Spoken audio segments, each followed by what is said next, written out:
Previously on Infinitas Mirror of Time. Her grip tightened on the katana's handle as boots thundered around the corner. A guard lunged with an electrical baton, its tip crackling like a miniature thunderstorm. Chen pivoted on her left foot. Not like that, boy. She leaned down, her katana pointed at the guard's throat. Where's Rita? Where's the blonde girl? You're not getting out of here alive. Chen didn't pause, her body a whirlwind of motion. She stepped forward, her katana slicing through the air in a diagonal arc. Running down the corridor, she kept two guards away, firing 2 shots with her handgun. But this wasn't about Fiona anymore. Rita needed her now, and Chen wouldn't fail. Not this time. Spiritus aeternae transtempora fluens.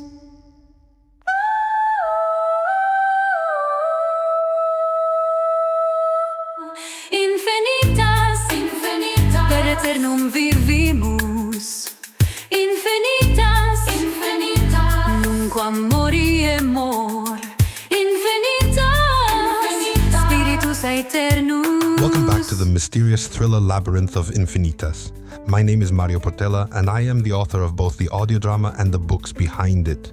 Before we begin, allow me to publicly thank you for your support. Your continued engagement means the world, especially as we craft these soundscapes and dialogues with the help of advanced AI tools. But remember, this is about the story, not the tools. Infinitas is and will always be a narrative first. A word of caution before the episode. We now venture into darker territory. Some scenes may be unsettling or emotionally intense. Listener discretion is advised. You already know this audio drama is based on the book of the same name, but did you know it's available worldwide on every Amazon store? And that at least a full trilogy of books is already waiting for you to dive even deeper. If Infinitas has captured your imagination, subscribe so you won't miss a single twist. And if the story lingers with you, haunts you even, leave us a review. Your voice helps us echo further into the unknown. Thank you for lending your ears and your courage to this unfolding thriller as we reach the season finale. Proceed carefully and share the show. Infinitas, per aeternum vivimus. Nunquam moriemur. Infinitas, spiritus aeternus. Vita post vitam, lux post tenebras, semper resurgimus.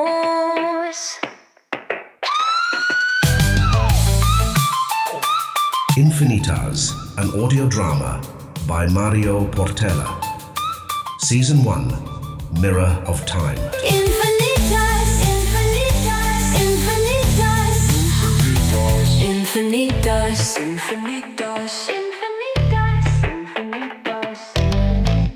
infinitas, infinitas, infinitas,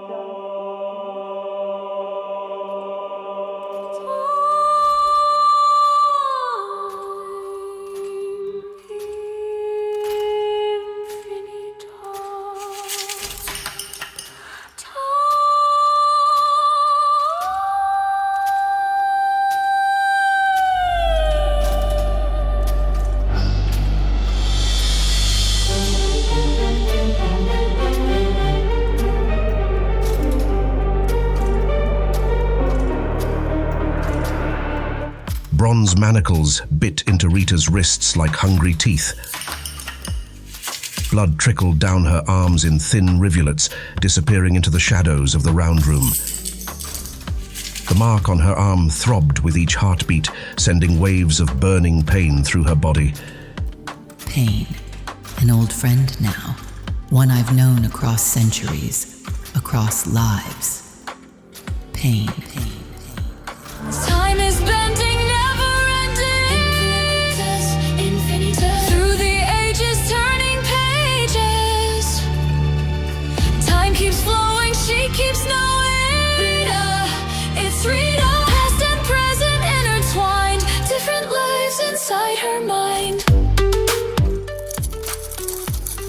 Victor's footsteps echoed off the stone and mahogany walls, his pace uneven, frantic. The power outage had clearly rattled him.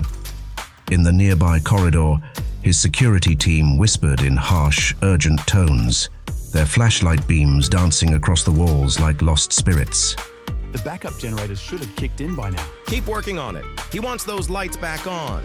Rita closed her eyes, letting the darkness wrap around her like a familiar blanket. The pain in her arm faded as memories flooded her consciousness. I remember a young Navajo girl, huddled in a cave, belly empty, spirit unbroken. That life ended in hunger, in solitude, but not by your hands. Never by your hands.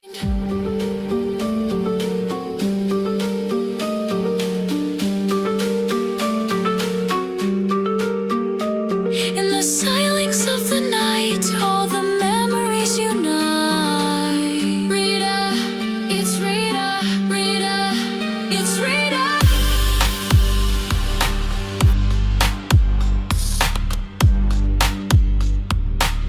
Rita, it's Rita. Time is bending, never ending.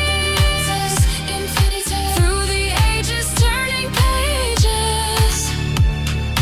Time keeps flowing, she keeps knowing. Rita, it's Rita. Past and present intertwined, different lives inside her mind.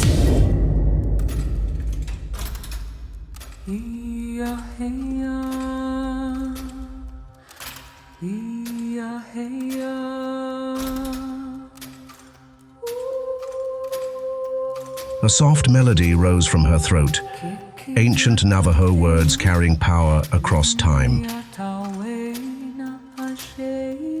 The song spoke of eagles soaring free, of wind dancing through canyon walls. Her voice grew stronger, each note a declaration of defiance that cut through the chaos around her. Shut her up. Shut her up now. Rita kept singing, her chains keeping time like twisted wind chimes. The song filled the space between heartbeats, between breaths, between moments of light and dark. I'm not waiting for rescue. I'm waiting for chaos to bloom. Victor's polished shoes clicked against the marble floor as he circled the altar. His perfectly styled hair had come undone, strands falling across his forehead. The dim emergency lights cast harsh shadows across his face, transforming his usual composed features into something feral. You think your little songs can stop what's coming? His fingers, painted red with Rita's blood, smeared macabre streaks across the obsidian surface. The crimson liquid caught the dim light, glistening like rubies against the dark altar's polished face. 13 lives, 13 sacrifices. The mathematical perfection of it all would bring tears to your eyes if you weren't so painfully ignorant of your role in this. Rita's song faded to silence, but her dark blue eyes remained fixed on him, studying his movements like a predator tracking prey. Mathematics? Is that what you call butchering innocent people across centuries? Innocent. You're a corruption, a glitch in the system. Every time you reincarnate, you drag humanity deeper into this prison of endless rebirth. He leaned close, his breath hot against her feet. The Sybil curse must end. And you fancy yourself the great liberator? How many historical figures suffered from the same delusion, I wonder? I've lived enough lives to recognize the pattern. A mad, hopeless little man. Bitch. Victor slammed his hand against the altar, the sound reverberating through the chamber. You're nothing but scattered fragments. I am whole, complete. When your blood seeps into this stone, it will create a cascade. The cycle breaks. Humanity breaks free. Your logic has more holes than Swiss cheese. The Sibyls didn't curse humanity. They gave us a gift. The ability to carry wisdom across lifetimes. Wisdom? You're a cosmic mistake, a remnant that should have faded eons ago. I've spent my whole life tracking your kind, studying the pattern. Tonight, I finished what the Mnemosyne Society started centuries ago. The Society? Ha! They were historians, Victor. Guardians. Not deranged cultists playing dress-up in their daddy's mansion. Victor's hand shot out, gripping her leg with desperate force. When I'm done, there will be no more memories, no more chains, just one life, pure and final, as it should be. Victor's fingers dug deeper into Rita's leg, but she didn't flinch. Her eyes locked onto his, reflecting centuries of accumulated strength. Your heart's racing, little man. I can feel your pulse through your grip. Scared the power might not come back on in time for your little show. Victor released her leg and straightened his tie. A nervous tell that didn't escape Rita's notice. You think you're so clever, so ancient and wise, but you're just a fragment, a ghost that refuses to fade. He paced around the altar, his shoes clicking against the marble floor in an agitated rhythm. Says the man who spent his stolen fortune chasing ghosts. How many years have you wasted hunting me? How many sleepless nights wondering why you couldn't break the others? I didn't fail. Each death brought us closer to this moment.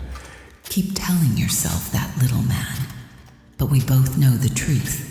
You killed them, and yet humanity still dreams, still remembers, still reincarnates. Shut up. What's wrong? Don't like hearing your life's work questioned. I could recommend some excellent peer-reviewed papers on the fallacy of... The sharp crack of Victor's palm against the altar echoed through the chamber. When these lights come back on... You'll what? Kill me like you killed the others? How's that working out for your grand plan? Suddenly, muffled shouts erupted from the entrance, followed by the sharp retort of gunfire. Victor spun toward the sound, his hand reaching for something beneath his jacket. The overhead lights blazed to life with a thunderous hum, flooding the round room with harsh fluorescence that made the obsidian altar shimmer like black ice. In the doorway stood Chen, her katana gleaming with deadly purpose, its razor edge stained crimson from fresh combat. Her dark eyes burned with focused rage, the distinctive silver rings around her pupils catching the sudden brightness like mirrors. Behind her, 5 of Victor's guards lay crumpled on the marble floor, in various states of unconsciousness, their weapons scattered across the intricate mosaic pattern like discarded toys. Step away from her.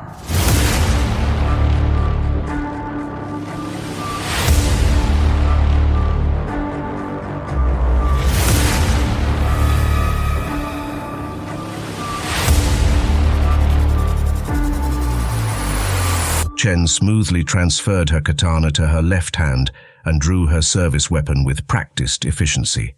The gun's muzzle tracked Victor's movements with unwavering precision. Victor quickly raised his own chrome-plated handgun, positioning himself between Chen and his prized trophy. His shoulders tensed beneath his expensive jacket, a deranged smirk playing at the corners of his mouth.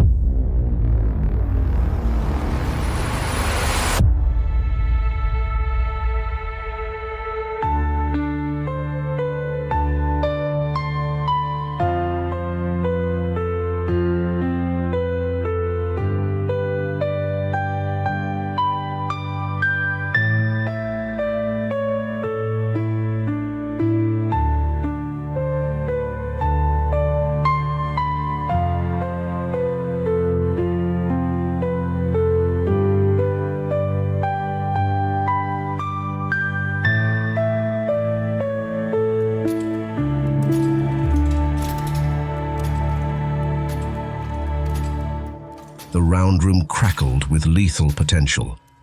Chen's katana dripped scarlet onto the ancient mosaic floor, each drop echoing like a metronome counting down to violence. Her service weapon remained rock steady, trained on Victor's chest. Blood trickled down Rita's branded arm in thin rivulets.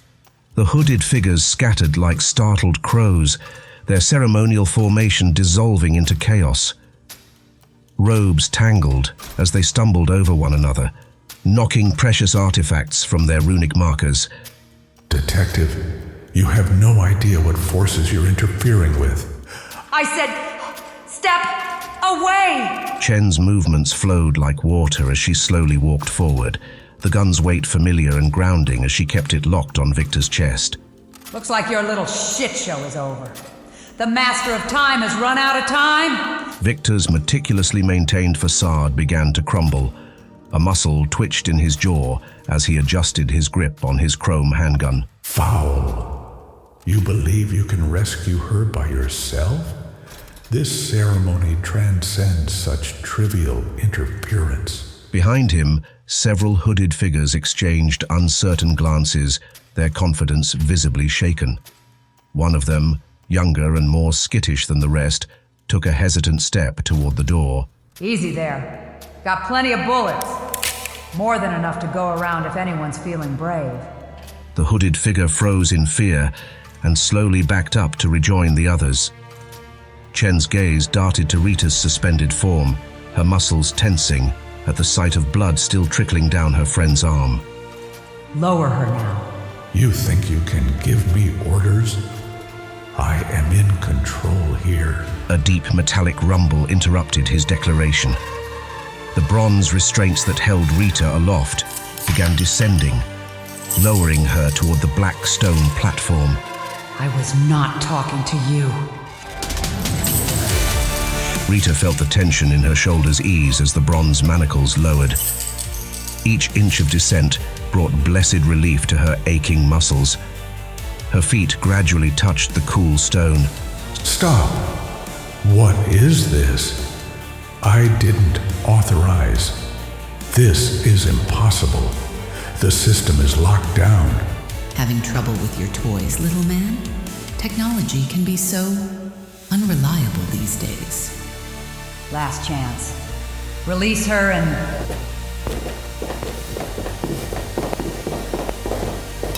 Drop them. Both weapons. Chen's peripheral vision caught the guards' positions, one at each shoulder, P-90s aimed at her head. Their tactical gear marked them as private military. Oh, Detective, did you really think I wouldn't have contingencies? Now then, shall we proceed as planned? His hand cut through the incense-heavy air as he commanded his followers. Resume it. The time grows short. The cowled cultists realigned themselves, their hesitation dissolving beneath Victor's reasserted command. Their reluctant intonations swelled in age-old Latin, the rhythmic verses mounting like surf against rocks. Don't move, or we paint the pretty floor with your brains.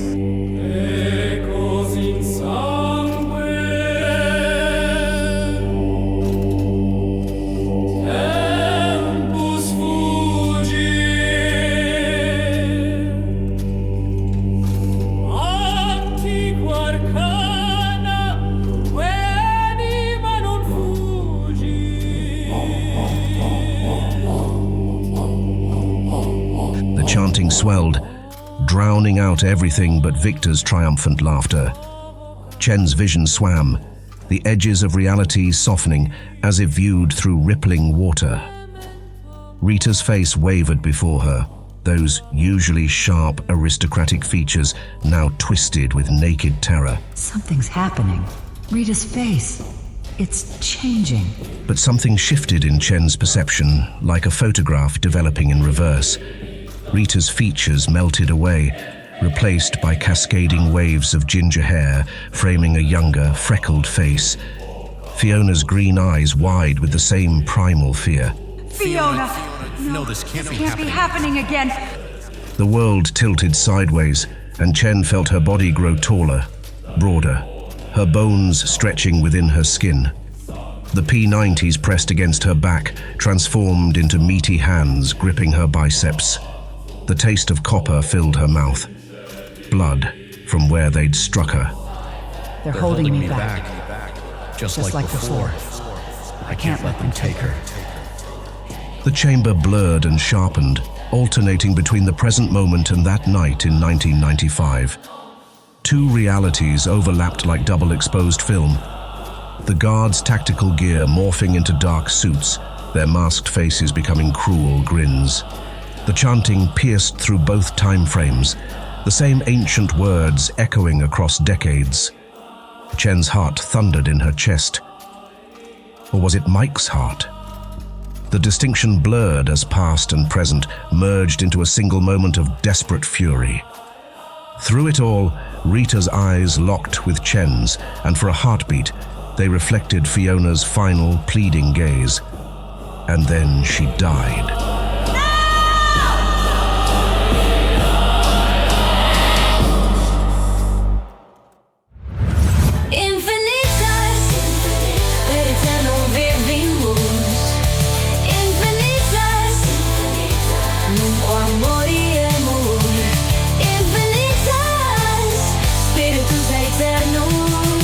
Tune in for your next episode of Infinitas. Infinitas, infinitas, infinitas.